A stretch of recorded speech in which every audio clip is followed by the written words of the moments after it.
Hi everybody, welcome back to the Claremont Classic Garage. We're picking away at our 1948 Ford 8N. Today, we're going to get the engine mated back to the transmission. First thing we got to do is get the flywheel and the clutch and everything ready. I've got that over here on the bench. This is our flywheel. The ring gear has got a few pretty bad teeth on it. This thing used to skip every now and then when I would try to start it. You can see across here, right there, the teeth are really, really bad. So, hey, you can still buy them. So we got a new ring gear, we're going to swap it out. In the end, I just split this with the torch. It was far more easy than the way I was doing it. The new one's in the oven now, so we'll just wait for it to heat up and then we can come and drop it on. We're heating the oven up so we can get our new ring gear in and get it heated up. In the meantime, we're going to work on this flywheel.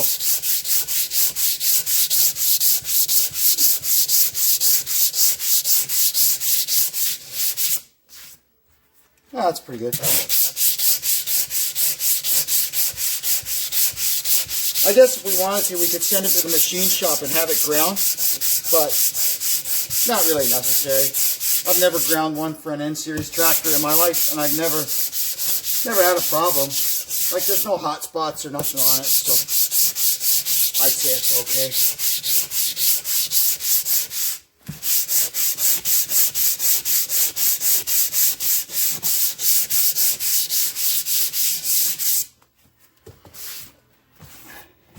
We can also replace the pilot bearing while we're in here. I've got a new one right here. It's a little roller bearing. Oh, that one's too big. But I know I have them. So I'm going to knock that one out and then we'll match it up. I knew I had one. It's just a 60, what is it, Deb? 6203 or 6302? 6203. We'll just tap that sucker back in there. Ferguson's used the same one. All right.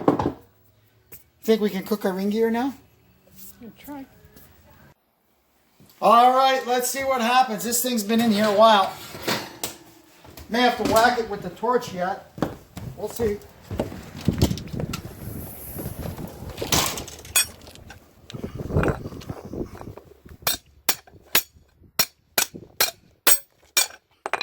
Okay, I give up.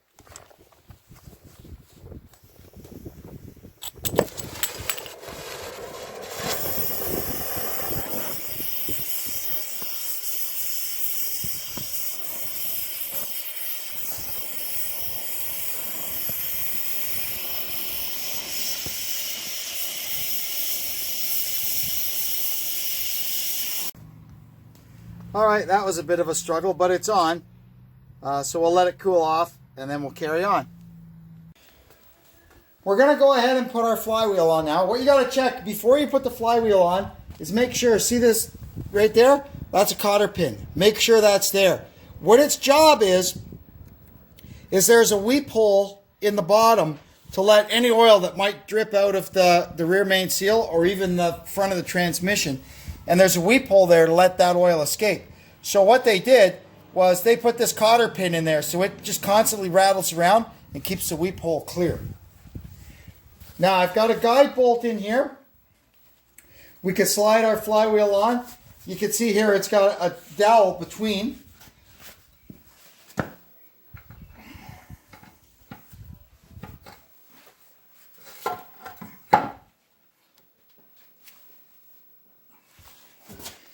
There we go.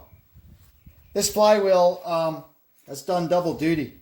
It weighs pretty much exactly 50 pounds. And one time I was really stuck. I needed 50 pounds of ballast for my race car. So this flywheel ended up underneath the fuel cell for a day in my race car.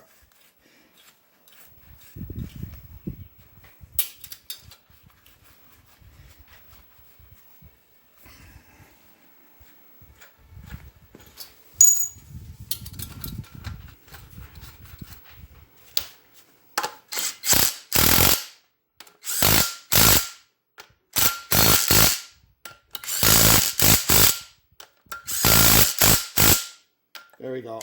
These are torqued to 5 ugga-duggas. Ugga-dugga, ugga-dugga, ugga-dugga. I think that was only 3, but there we go.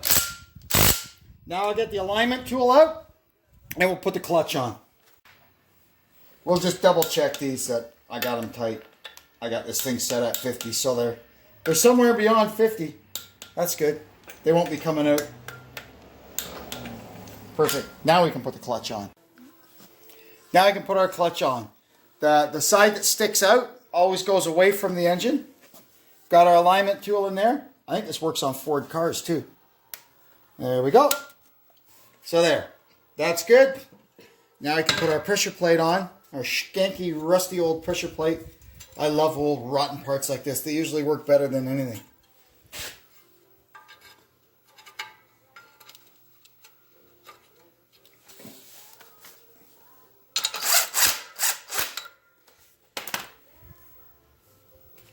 Back that off ahead.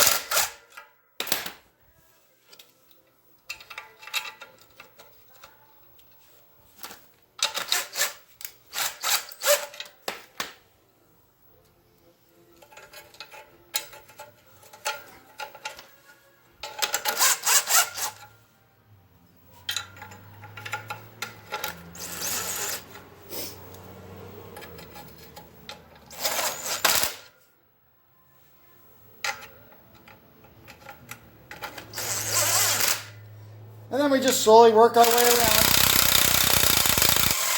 and pull it down. Oh, that's not good.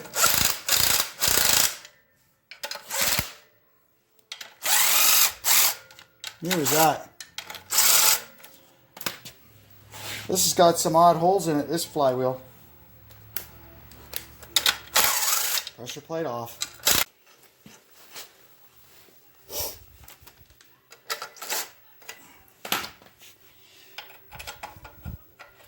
So I pull it back off, and the holes aren't stripped. It's just they give you a little bit of a lead in on them. The threads start kind of down below the surface a little bit. So we're okay after all.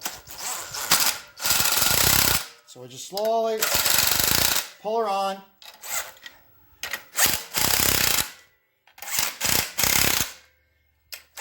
Just work our way around.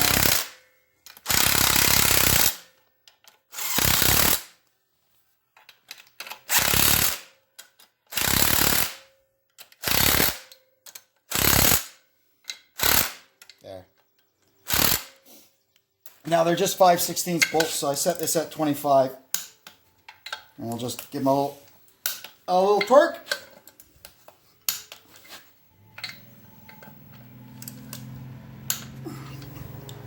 Yeah, that's good. They all torque, so perfect. Get our tool out. Easier said than done. Here it comes. Ta-da!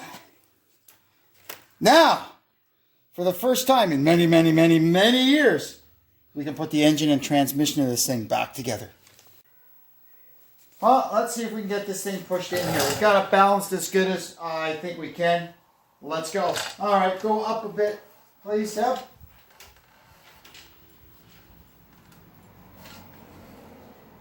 A little more. All right, push her in.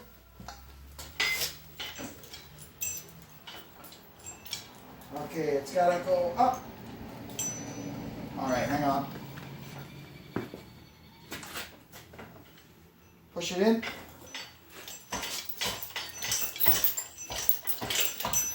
Go up some.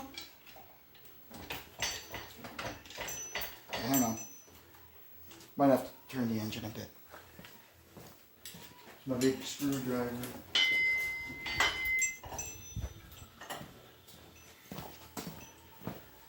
Push the wagon in so it's against the, yeah, there we go. Oh, there, look at that, just went right in. Okay, so I gotta twist it a bit. I think we can get it in a little bit further. Yeah, like that. Perfect. Wow, that went in pretty easy. I just got to get it tilted over a bit so I can get that bolt started like that. What am I is sitting on? Good screwdriver.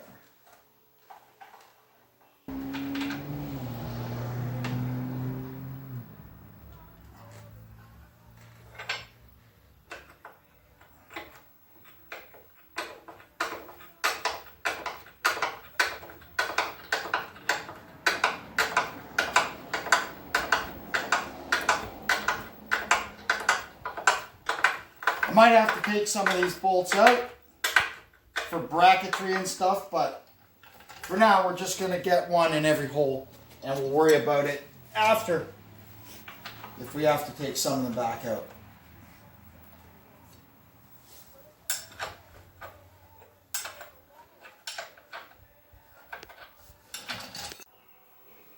So here we are, together again.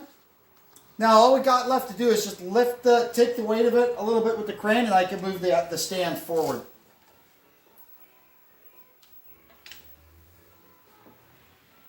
Just like that.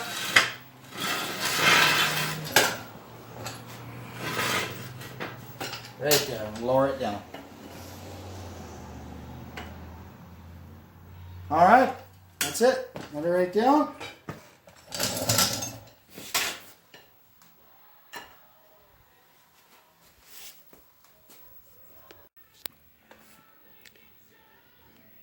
Now that we've got the engine bolted back on, there's a couple of things I want to do before I get too carried away with dressing it all up. I want to lash the valves.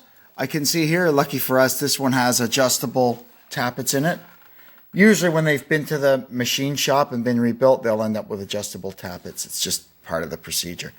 And I also want to, before I start turning it and moving it, get some oil down in the cylinders.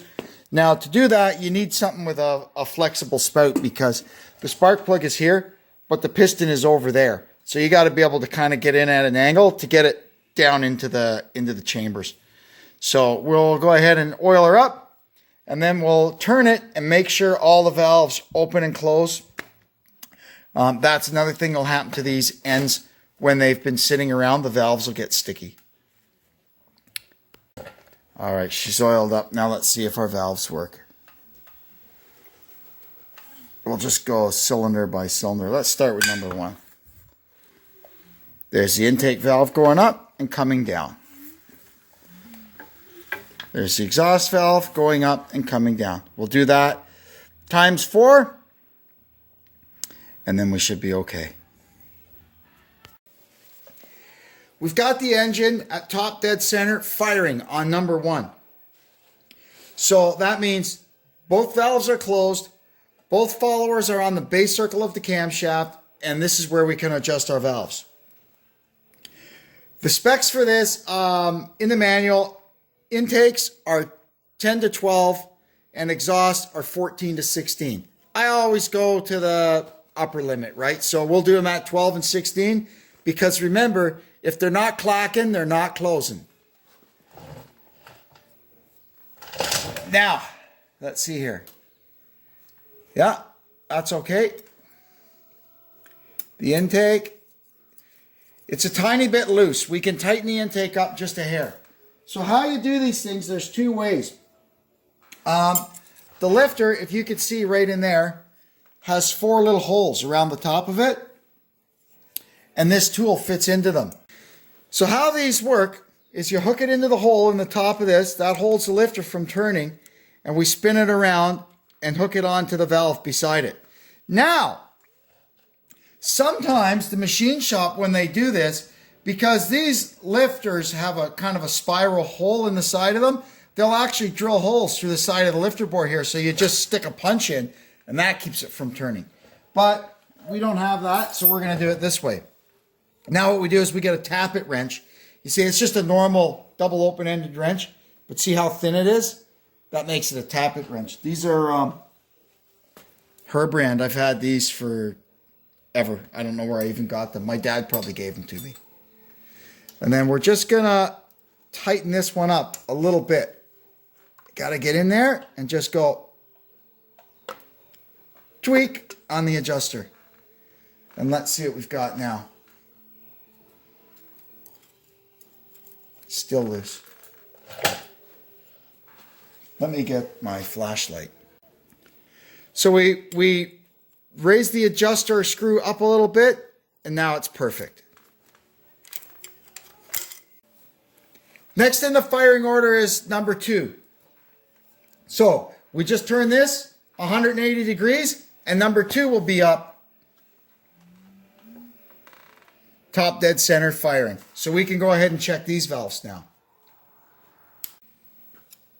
We tighten that one up a bit. Now it's perfect. Now we'll do the exhaust.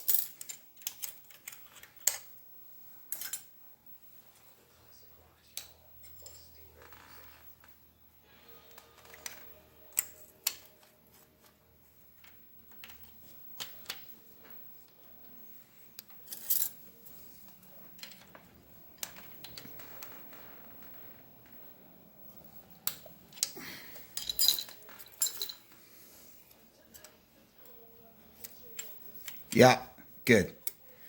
All right, I'm going to do the other 2, and I'll be back when I'm done. Well, that's all done. It went well. Most of them needed just a tiny little tweak, but they weren't really that too bad. So we can close it up, put our valve covers back on.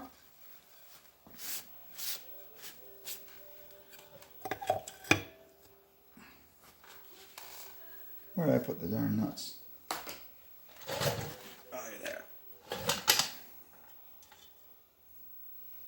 8 ends and 2 ends actually have different valve covers. If I had a 2-end one around, I'd show you. But I haven't got one handy.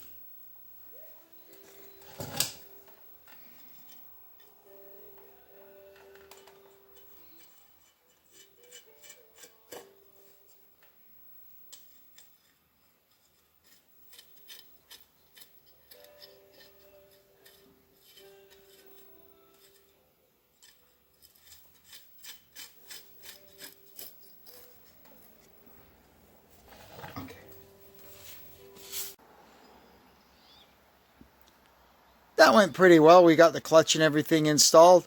We got the engine back on the tractor and the valves all adjusted up. And now we can move on next time to dressing the engine out and getting it ready to run. Until then, thanks for tuning in, and I'll catch you next time. So long.